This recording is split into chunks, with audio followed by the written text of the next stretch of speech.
Okay, it's a windy day outside and I've got a lot of trees that are starting to break bud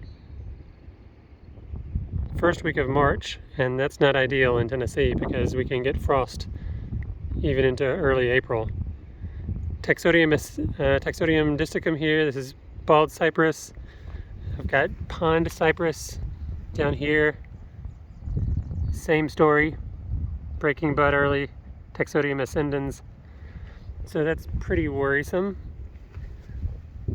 Check out the Abies firma, Japanese fir, breaking bud already. And all of this early break bud puts them at risk for frost damage here over the next month or so. And that's a pretty long time to hope for no freezing. So this could be bad. This is the dawn redwood, Metasequoia glyptostroboides, breaking bud everywhere.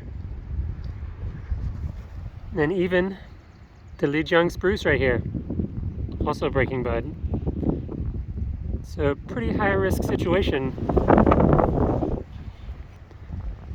This could turn out badly for a lot of the trees if we do have a late, or not even really a late frost. I mean, March is known for having damaging freezes, so it could be in store for a lot of good bud loss this spring on top of all the winter damage that we had back in December. Let's check the others. Here's the golden larch, Pseudo-Larix amabilis, breaking bud early. And I already showed you the Japanese larch previously, Larix camphori. There's one. Here's the other one. And next to that, the Lebanese cedar is trying to regrow some foliage after the winter damage.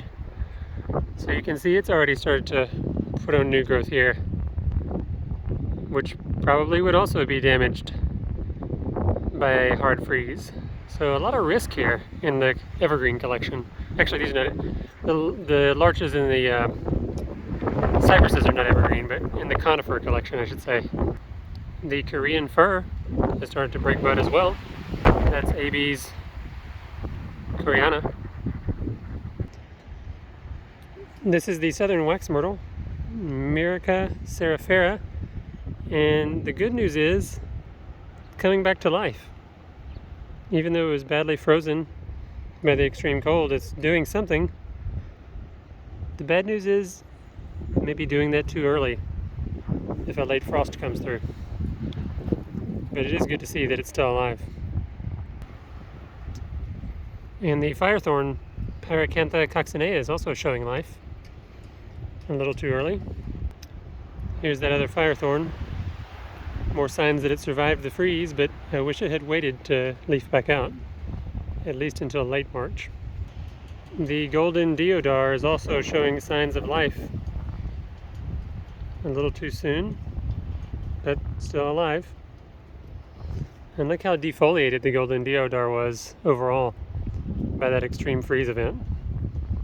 But I'm sure it will mostly recover.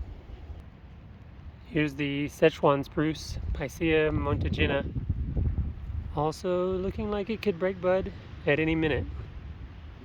Oh, there's one that's coming out right there. So that's another spruce that's broken bud early. And the dragon lady holly is showing signs of life, although I think those may be flower buds. Maybe a few leaf buds as well. Notably, the cryptomeria have not shown any signs of life since the deep freeze. I'm hoping that means they will hold off on breaking bud until later in the spring. Right now the cryptomerias almost look entirely dead, except for a few internal branches, which obviously are still green. And I'm still surprised by the extent of the damage to the cryptomerias. It looks like a majority of the foliage was lost, and most of everything that looks brown here will probably end up falling off and new growth will sprout from the main branches.